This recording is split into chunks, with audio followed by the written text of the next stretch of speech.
c'est l'étude du poids décartable des élèves d'une classe. Donc quand on relève les valeurs, on voit qu'on a beaucoup de valeurs, 5 kg, 8 kg, 4 kg, etc., etc. Donc présenté sous cette forme, c'est pas très lisible.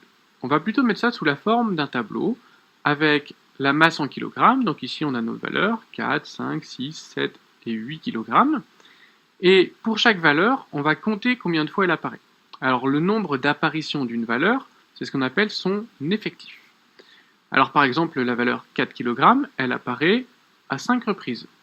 La valeur 5 kg, si on regarde, elle apparaît à 6 reprises. Alors on complète le tableau ainsi. À la fin, on va prendre l'habitude de calculer le total, ce qu'on appelle l'effectif total. Alors là, l'effectif total, c'est 5 plus 6 plus 7 plus 5 plus 2. Ça me fait 25. 25, c'est le nombre d'élèves qui étaient interrogés dans cette classe.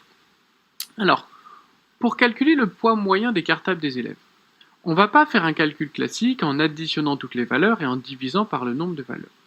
Je m'explique. Si on fait 4 plus 5 plus 6 plus 7 plus 8 divisé par 5, ça ne marche pas parce que la valeur 4 kg et la valeur 5 kg, par exemple, elles ont la même importance dans ce calcul.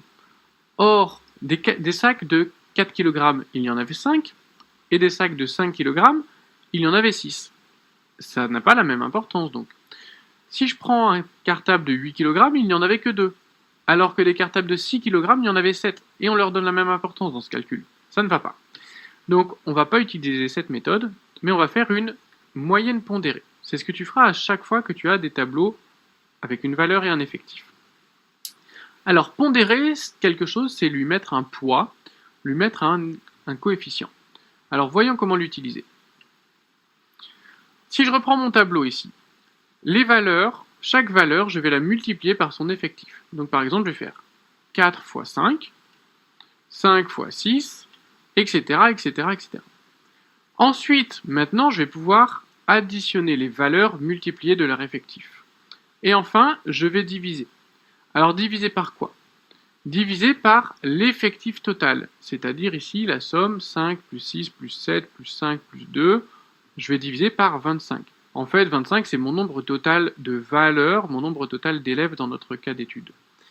Si je fais ça maintenant, j'obtiens 143 divisé par 25 et j'obtiens 5,72, ce qui est ma valeur moyenne. Donc, chaque cartable pèse en moyenne 5,720 kg. Alors, je fais une petite vérification comme d'habitude. Il faut que ma valeur moyenne soit comprise entre la valeur minimale et la valeur maximale.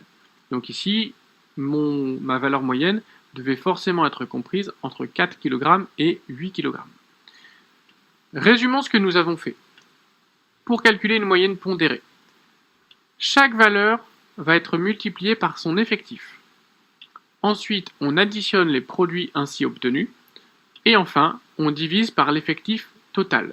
On prend bien sûr la précaution de vérifier que la valeur moyenne trouvée est comprise entre la valeur minimale et la valeur maximale.